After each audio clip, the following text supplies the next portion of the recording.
Well, to date this program, today the verdict on Donald Trump came through. Guilty on 34 counts. That's rough. Yeah. Hey man, this isn't a political program. That's simply life. Our nation is a nation of laws. Law and order. Justice, laws and justice. And I know oftentimes we don't get much justice. But what I'm going to suggest to you today is the better attorney you have, the better justice you're going to get. Okay? So yeah, our judicial system does have some problems, especially for poor people, okay? Especially if you have a public defender who's swamped, plea dealing down, even if it's not the way it's supposed to be. My daughter, she's going to school to be an attorney. She's going to become a sophomore this coming school season.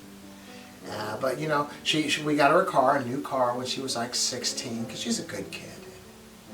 And when she was about 17 or so, maybe still 16, we got a call from the sheriff's department that my car, because it's in my name, had passed a school bus, that was stopped, with that little sign now. And it turns out my daughter was driving that car, so we had to go to court. Now my daughter was telling me that that's not true, that didn't happen. And I know her. I mean, she wouldn't be lying. She would tell me the truth, if she did or she didn't. And she was so upset because she said that just wasn't true. And then we spoke to the prosecutor, and the deal was that if you just accept this plea deal, you'll lose your driving privileges, I think, for like 60 days or something, except for going to school or to sporting events. And or if you go to court and you're found guilty, you can lose your license for a year. Okay. So of course my daughter took the plea deal, right?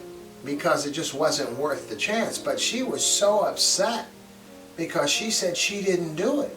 But she recognized the system. I said, honey, this is the way the system works. There are a lot of people that are locked up because they took a plea deal, because they knew if they went to court and they were found guilty, they could go up to it for maybe 20 years. But if they took a plea deal for 5 years, that was better than 20. So many people that not committed the crimes take that plea deal. Okay, so that's poor people. But the better attorney you have, and when I say better, the more you're paying your attorney, you're probably the better defense you're going to get, okay? So the one thing we can be pretty much assured of in this particular case with Donald Trump is that he had a pretty good attorney team going on. But you go before a jury of your peers, right? And you have a prosecutor, and constitutionally you have defense, and fortunately, or you can pay for a very good set of attorneys, and he just didn't get off, and that was that. Now a lot of people are up in arms about it. It's still early, it's still the day of the verdict, so we haven't been hearing much, but I'm sure they will be. But that's just our nation. That's simply the reality of the way things are. So I'm speaking to the folks today, is that we just need to reset and recognize that this is a pretty good system of government that we have here, and to recognize. I mean, I've lived in other places. I've lived overseas. It's good here, okay. And believe it or not, I believe that you can trust our justice system. I think it to a point, okay. If you're like a career criminal, or you're a career person that has gone before the judge, you go before the judge often, you keep doing stuff you shouldn't be doing, you might find yourself maybe not having done something down the road terribly bad, but still, having to receive the result of your name, of your past, But if you continue to try to walk well and trying to do the right thing throughout your life, it's not going to be so bad if you get jammed up, okay? I mean, I've been pulled over. I mean, I have a totally clean driving record, okay? It's like there's nothing on there. And so not long ago I was like pulled over. I was on the way to the airport to pick up my wife. She was coming in for a meeting from a meeting or something, and I was in her car and I wasn't familiar with the lights. I didn't realize the lights weren't on and I got stopped. So the police officer came up. I gave him my driver's license.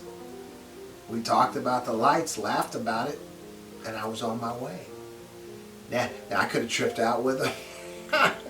What are you asking me for my license for? You know, what's your RAS? You know, all that stuff we see. I love watching those on TikTok, but I'm not trying to do all that. But it just, and I have no record. I have absolutely no record. See, when a police officer comes up behind you and you have a record, I'm sure something clicks in their mind, in their subconscious, and they're already on alert, okay? They're ready, they're looking for something. And I'm not even saying they're right. I'm saying that's just human nature, okay? Somebody does you wrong. I mean, I was mailman in the inner city for like 3 years, and I've had some serious dog issues. I've had to fight some dogs off. So when I see a dog now, and say it's a pit or something, my threat level might go up simply because of the experiences I've already had with those type animals, okay? So I think that's what the police are having sometimes, and they end up going overboard, you know, when they shouldn't have. But so I'm just suggesting is that there are certain things in our lives that we can take care of, and I'm using this particular Trump verdict for a reason, okay? Now, I'm going to be 66 this year. 16 years ago, Obama became president of the United States. Okay? I think so. Yeah. On my 50th birthday, it was announced that Obama had just won the presidency. It was November in 2008. And I decided then, and I've shared this story before, that was amazing. Nobody believes at that point a black man would ever be president of the United States. Now I have to admit, I put money into Obama's campaign only because it was almost like you're feeding money in a slot machine that you know you're going to lose, or you're putting money on some stocks and you know it isn't going to work. It was something that you kind of knew it wasn't going to work, but you had to go for it anyway, okay? And I've only put money into 2 politicians in my life. One was Obama, one was Alexandria Ocasio-Cortez in New York. But it's like, because you just got to hope in the back of your mind. I mean, I'm not political, but it was like, and really I'm not. So when I saw, I think Alexandria Ocasio-Cortez in New York is really cool. I like her story. She went to a nice, I think, Boston college. She went to a pretty decent college. She was a waitress in a bar, and later she became what she is today, a congresswoman. I love stories like that. I look at Obama. I look at his story coming up. Man, he's got an amazing story. Even if he's a Republican, I mean, if he wasn't crazy, you know, I would have voted for him simply because. Now, I want to tell you something I'm probably ashamed of now. Maybe I shouldn't say, but Clarence Thomas. I mean, Clarence, when he was trying to become a Supreme Court justice, I was for him. I mean, because I'm not political. I didn't care if he's a Republican. He was a black man, an intelligent black man. And man, I think absolute power corrupts absolutely. We know that, right? That's what we're told. And being a Supreme Court justice is kind of like as close to absolute power that you can get, I think, in this nation. Okay? And because I remember when he was going through that big process, the hearing to become a Supreme Court justice, because Anita Hill was bringing up all this dirt on the brother. I was mad at Anita Hill. I'm like, this is a black man trying to be Supreme Court justice and you jamming him up like that. You know, I was that guy.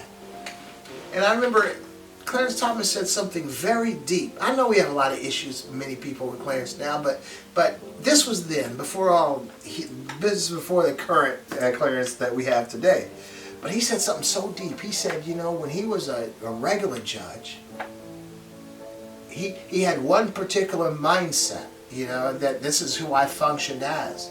He said, but to become a Supreme Court justice, it's a whole lot different, because his responsibility is to the entire nation. And it was deep.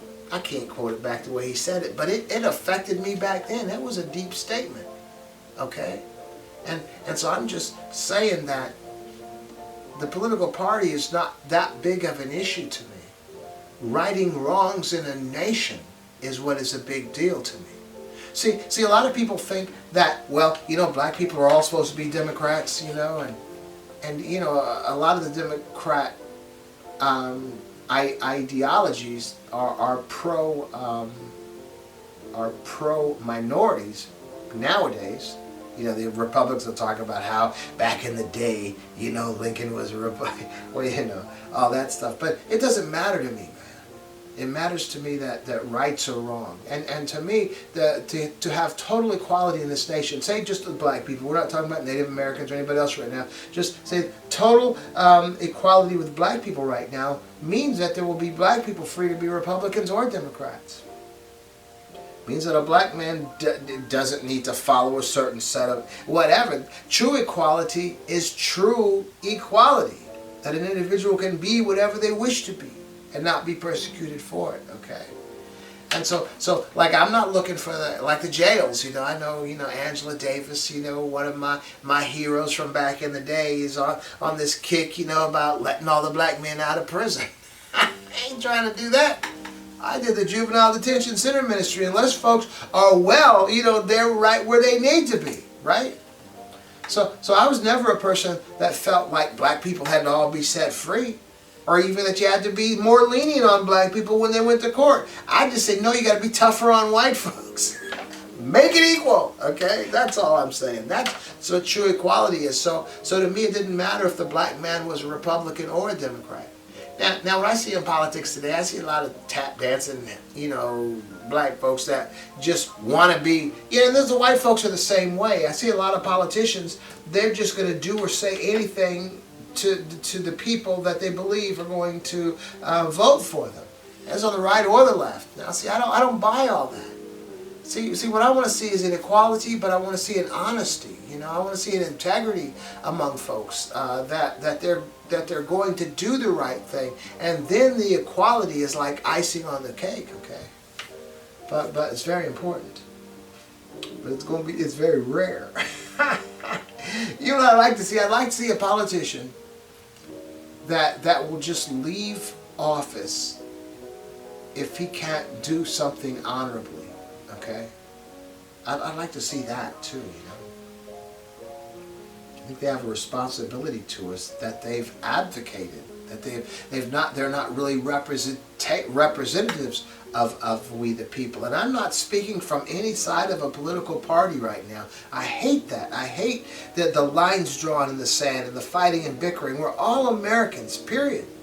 I was talking, somebody put something on Facebook or TikTok or something the other day, and he was talking about, rioters and all this, and I said something about January 6th too, right? And he wanted to talk about the George Floyd rioters and the difference between, and look, the rioters burned down the black businesses, the black folks. I said, look, all those businesses were American businesses, okay? Whether the January 6th thing, the Capitol, that's the American Capitol, okay? So we need to stop looking at these things as being black or white. It's just all American, okay? As far as the things that we own, the places that we live. And so then law and order is very important. All criminals should be prosecuted, all of them. See, so I'm not trying to justify, this guy thought I was trying to justify, well, black people. No, if black people are criminals, they need to be prosecuted. Thing is, all white criminals need to be prosecuted as well, equally. That's all I was saying. You don't have to be releasing folks, just put more people in there. Just handle it like that. But what I want to suggest to the masses, because I believe the masses of people are good. Now, I do believe we could get caught up and get on these bandwagons because we can get hyped up by the politicians or even the preachers, the religions and all that stuff. But I would suggest to you is to tell the difference, to know who we are, what side of the track we fall on. Just look at your bank account. Look at your bank statement. If you don't have any money in there, if you don't got but $1,000 or less in there, if you don't have much money in there, then you know. You have no business being caught up in politics. You have no business being caught up in anything else but how to get your life together, okay? And see, these guys will keep us distracted. All those politicians, man, they're wealthy. They're millionaires, most of them. And the ones that aren't are on their way there. Notice that whenever there's a dust-up, no matter which side, whether it's a Democrat or Republican, and they get jammed up, caught for doing something, they're called to the carpet or whatever, what do? They put out a book. Because they realize that I got a whole political party, half, of the nation, that's got their eyes on me right now. So I'm going to advertise the book that I just wrote. And they're playing the numbers game, man. They're going to get rich off that book simply because they're a politician of a particular party, whether it's a Democrat or a Republican. That's why they're putting out those books. They're not putting out those books to inform the American people. They're putting out those books because they know that their base is going to be buying those books and they're going to make a mint. And that's what they do. That's it. They're wealthy. We're not. And we're making them more wealthy by using the little bit we have to give to them in one form or another. Okay? But I'm just suggesting is if your bank account isn't looking like it should, you should be focused on other things right now. Now, as I shared, when I was 50 years old, Obama became president. It was announced that night. And I made a decision because it was magical, man. It was magical to me. I made a decision because I looked at Obama. He was the guy that was younger than me. He had a Harvard education. He was a Harvard law professor. He was a Harvard-trained lawyer. He was a senator from Chicago. And now he's president of the United States, and I had a high school diploma. That was my issue. My issue wasn't political.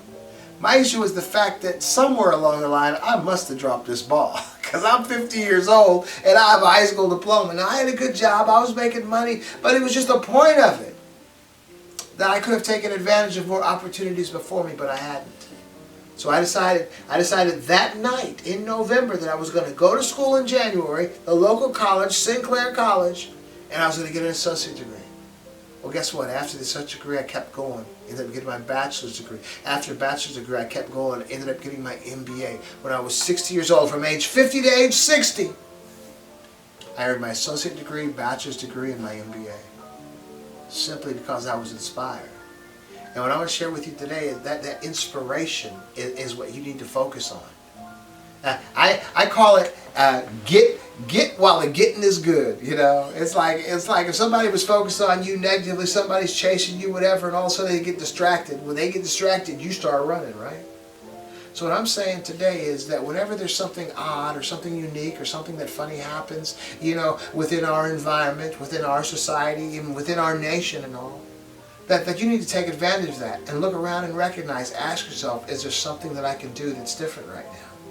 Now for me, I decided to go to school and I decided to take up a language that I had never spoken before, so I chose Arabic. I'm still studying the Arabic language. I'm as well studying the Spanish language on alternating weeks. But the point is, when a situation comes up that's abnormal, that's odd, that's completely unique, what I would suggest, I look at it like there's pixie dust in the air. It's time to run through that, do something. Okay, get while the getting is good. So as a black man in this nation, while all eyes were on Obama, I realized something special was going on. I went to school and I got educated. Okay, now this is what I'm suggesting is this is like these are the instructions. This is the recipe to becoming successful in life. Whenever something different happens, something exciting, something unique, something that has never happened or should never have happened, use that as a time to accomplish something outside of your regular realm of existence. Okay, mine was education. That was when Obama became president. So then I'm like, okay, so I was telling people on this program all the time, this is what you need to do, this is what you need to do something. I'm doing it, just do it with me, do it. Well, guess what? Probably, of course, most people didn't do it, okay? The time has passed. So then what we had Trump became president. Man, that was another thing, man. That was something out of the ordinary. That was amazing. If you recall, when Trump won the election, I mean, he was shocked. He didn't expect to win, and neither did anybody else, Republicans or Democrats. It was amazing. And so I was telling you then, okay, now is the time. Now is the time. There's something unique, something odd going on. This guy, this TV actor, star, whatever, the Apprentice guy, he's now president. something different. Next 4 years, find something to do that you haven't done before. Do it. And I shared my story about my education. Do it, do it, do it. Guess what? Probably most people didn't do it. So now we got something else going on. So Trump just became a convicted felon today. This ain't nothing about Trump, man. This is about you. This is something abnormal, something unique, something different that's happened to us. This has never happened before. A president, an ex-president being charged criminally, let alone the 34 indictments, criminal indictments. Do something. Go to school. Get some education. Do something. This is the time. This is time to get while the getting is good, when something is going on. Don't consume yourself in the politics. Don't draw the line in the sand and either be the voice of Donald Trump or be the voice of Joe Biden and be arguing back and forth for these two rich white millionaires who just want to be in power while you, the little guy, are fighting these little skirmishes between each other. No, stop fighting. Use this time to move yourself out of the situation that you're in right now. You can do it, man. Within that time as well, I bought a bank-owned property. I was out there, I was out on my mail route, walking along, listening to an audiobook, how to buy bank-owned properties. Plugged it in there and listened to it again. Within 30 days, I had my first bank-owned property, making money. Okay? Because I'm not just caught up. Now, what I want to share with you is I was going to school at the time.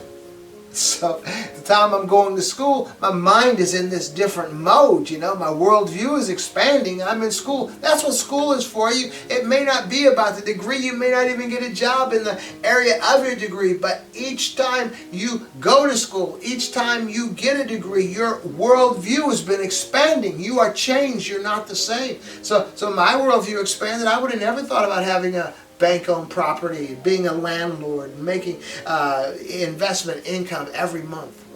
That's what I did. Do something. When the getting is good, do something. Okay? And so I'm telling you, this is Trump right now. Trump's stuff is like, he's a convicted felon now. He may not go up the river. Who knows how it's going to turn out? It might be a slap on the wrist. Who knows what it's going to be? But you do know this has never happened before. So I would suggest doing something that you haven't done before. Education, maybe. Investment, property. So, since that property, I've been on stock market, buying investment things. And guess what I just did recently? Now I turned 65 in 2023, last year. And as many of you know, even from some of my old programs, I was growing a beard for a couple of months after that. November, December, January. Because I decided that before I turned 66, I'm going to hit 66 this year, and I'm going to have 30 years with my job at the post office. And I wanted to figure out what my next thing was going to be. And so I went on a journey, and that beard symbolized the journey. I'm not going to shave until I know what the next move is going to be. And in February, I shaved. Early in the morning, I had the idea, and this is what I pulled off, man. I was going to write some books. I've written books. I had written like 8 books, and published them on Amazon, Kindle, and all that. But, I decided that, I needed to create a bunch more books. And so what I did was, within the last 3 months, I've created 13 paperbacks. They're on Amazon right now. They're called Another Perspective, Martin Jarvis, and then with a subtitle. And I created ebooks. So what they are is, I've gone back in my archives, because I've been on this program now for like 19 years. Over 19 years. And so every program that I've done, I've kept them on hard drives. So I decided that morning when I woke up and shaved in February, I'm going to go back to all of my old programs. And I found this AI program that actually transcribes word for word a video or audio. It's called Cockatoo AI. And so I was able to take these old programs that I recorded for this show here, run it through this AI program, and it just transcribed it. It used to be, that's the tedious part of even creating a book, is the writing it and then typing it out. But this AI program just I took my video, I converted it to an audio to save space, And then I copied and pasted that audio in this AI program, and it just transcribed word for word everything I said on that video and audio. Turn them into books. I had 200 of them. That came out to 13 paperbacks, 15 or 16 or so essays in each paperback. And then I went to the internet, not to the internet, then I went and created, I took from those paperbacks like 5 to 6 chapters, and out of 13 paperbacks with 15 to 16 chapters, essays, and I made little ebooks with like 6 essays and just charged a little bit, you know, of money and all. But the point is, I've done like 44 books, created them for free, put them on Amazon Kindle with, I think the paperbacks are like $14.99. The next ebooks with the same as the paperback is $9.99. The next ebook with just 5 or 6 each in them are like $4.99. And so what have I done then? You know, but my family was watching me, not saying much. I don't know what they were thinking. This is passive income. It's free to create books. Put them out there, put a price tag on them, and you're getting paid for the rest of whatever, based on work that you put your hand to do, and you don't have to work anymore. So I'm just saying, while we have been spending our time simply trying to be the champion for these rich guys that really don't need us to be rich, we need to be tending to our own business. Recognizing there's something special in the air, and that what that always means to me is that I'm going to do something that I've never done before. And that's what I'm suggesting to you right now. Do something that you've never done before. Hopefully you can monetize it. Hopefully it will help you throughout your life, be an income coming through forever. Where ordinarily you would have been tied up in somebody else's skirmish. And when the dust settled and their smoke cleared, you'd still be standing there with nothing. Don't do that. Use this as your wake-up call. And do something significant for your life. How's that? Well, anyway, I want to thank you once again for listening. And I want to invite you to listen again. You take care. Bye. Oh, geez, what is that? Is that 29? Oh.